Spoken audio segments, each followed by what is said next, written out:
Hello, my good people. Welcome to another vlog. It's the Village Wanderer, and thank you for coming back to watch my videos. Today, I'm seeking the hard truth whether Kitale, the largest town in Trans Nzoia County, is more advanced than Kakamega town, which is the largest town in Kakamega County. Now, for this vlog, we'll start with transport and communication.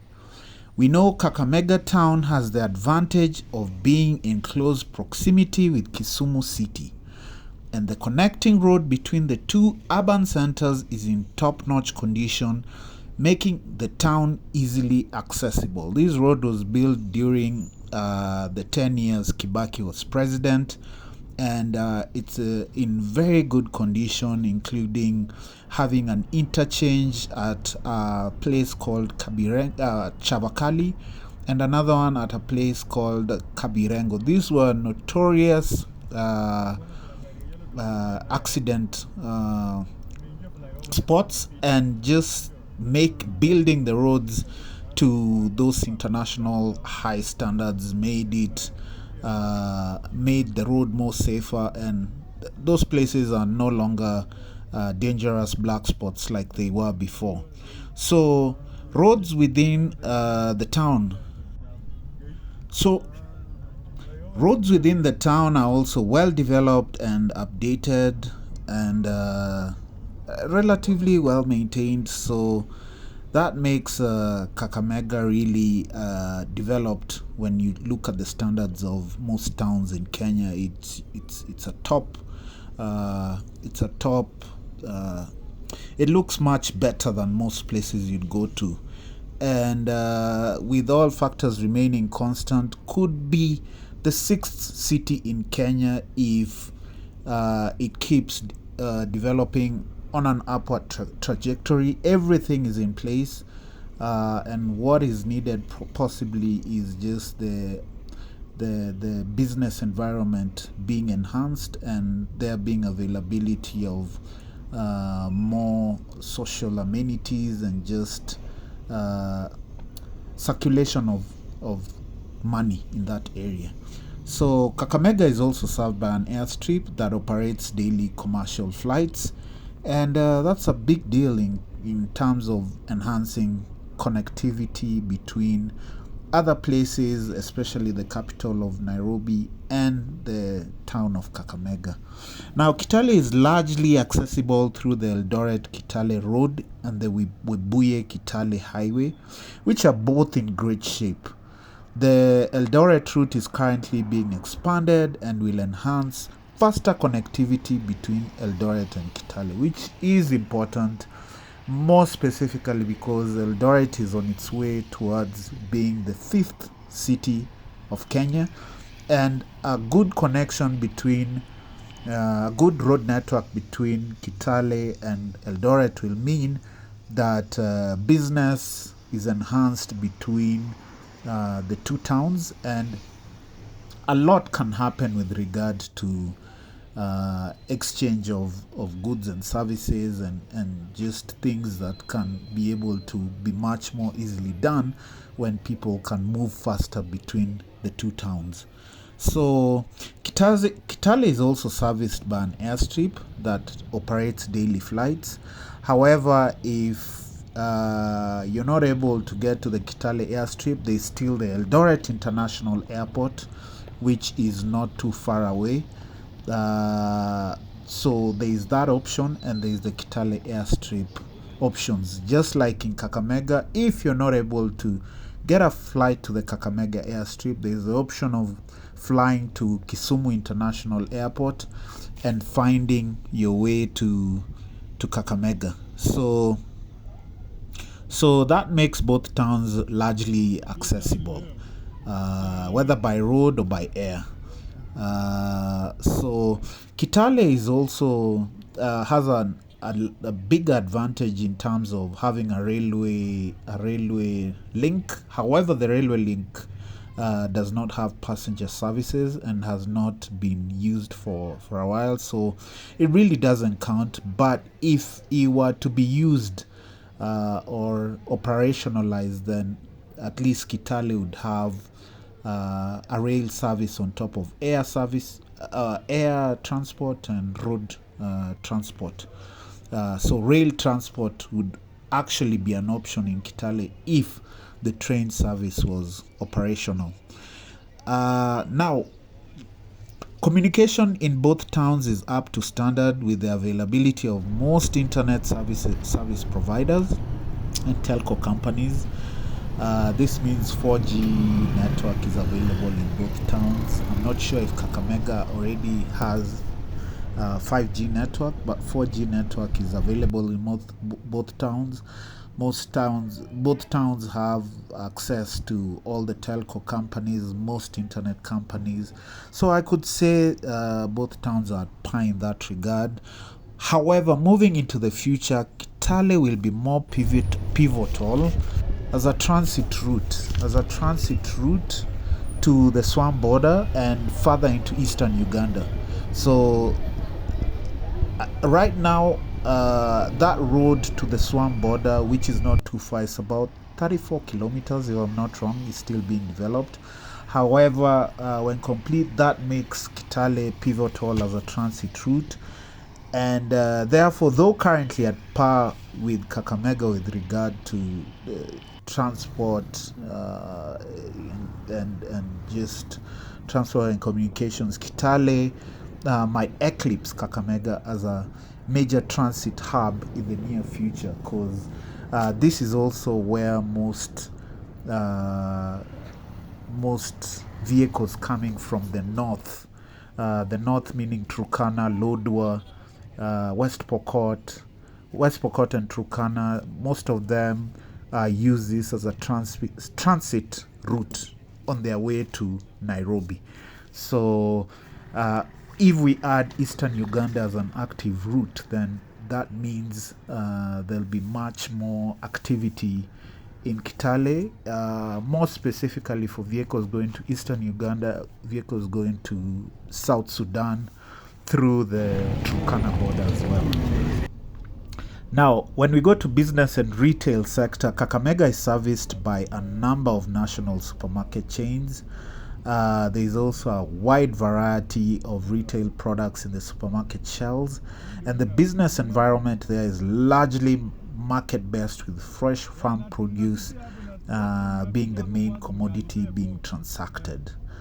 Now, Kitale, on the other hand, does not have as many retail outlets. In fact, I can only count two major ones, with one being a regional retail outlet which is headquartered in the town, and that's KTS Supermarket. So Kitale does not have the benefit of having major retail outlets, and the main business transacted in the town is mostly wholesale shops selling household commodities and food markets selling farm produce. And as a county whose economic mainstay is maize farming, most maize available is planted here. So there's a lot of transactions with regard to maize and grains within the county. Industry, Kakamega is largely known for the sugar sector industry, which has been struggling for a while, and that largely is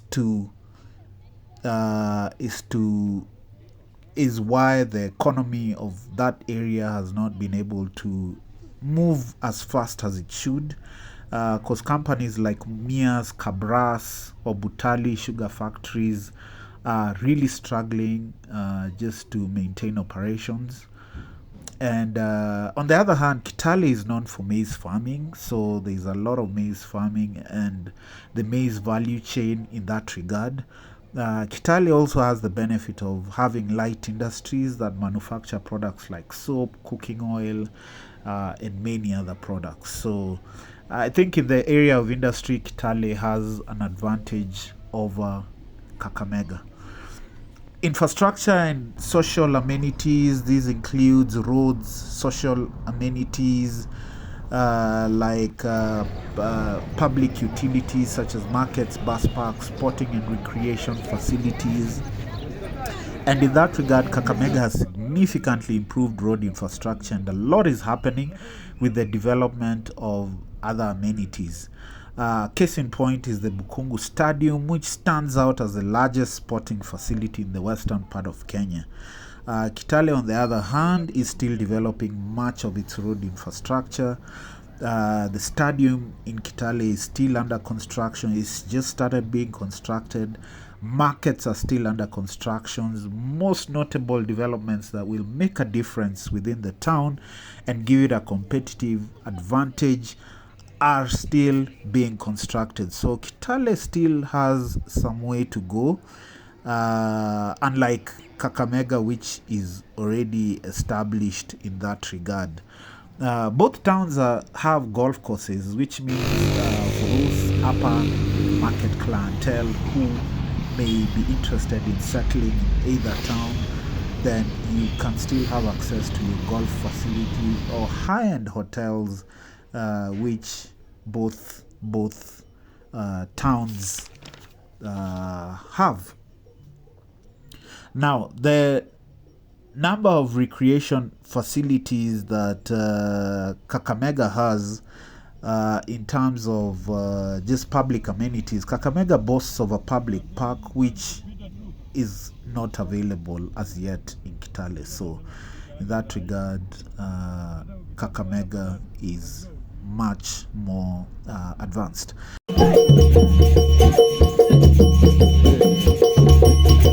Now, with regard to tourism, Kitale is endowed with a variety of options for leisure or thrill seekers, with the availability of the Kitale Museum, which is world renowned, the Saiwa Swamp National Park, Dura Nature Walk, and the Mount Elgon National Park. This is just a large variety of places you can visit if you're in Kitale, while Kakamega only has the benefit of the Kakamega forest, which is one of the largest indigenous forests in Kenya. So obviously, when it comes to tourism, Kitale has more options that you can explore as opposed to Kakamega. Now, with regard to the education sector, I would say Kakamega is way advanced in the education sector, with the presence of so many schools. If we start from high schools, so many high schools that are notable are based in Kakamega, the likes of Musingu, Kakamega High School, Mukumu Girls, that are known for performing well for many years. Kitale also has a number of schools like St. Anthony's Boys, St. Joseph's, but Kakamega seems to have a bigger variety of schools, especially for someone who's in the area. There is just more to choose from with regard to school options. Kakamega also has the Masinde Muliro University, which is a major national university with students from all over the country.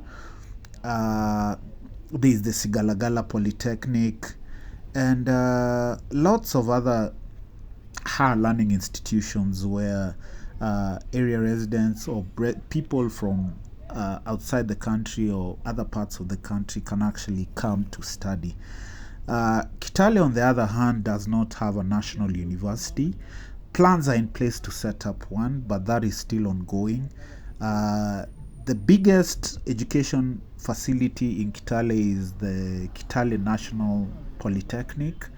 And so obviously in that regard, then Kakamega is definitely more advanced with regard to just the education infrastructure. So there you have it. I have stated the strengths of both towns, so you can go ahead and make your own assessment as to which is more advanced. Kindly also share in the comment section what your thoughts are. I'd love to read that. Thank you for watching the vlog to the end. Remember to like, share, and consider subscribing. Until the next one, bye bye.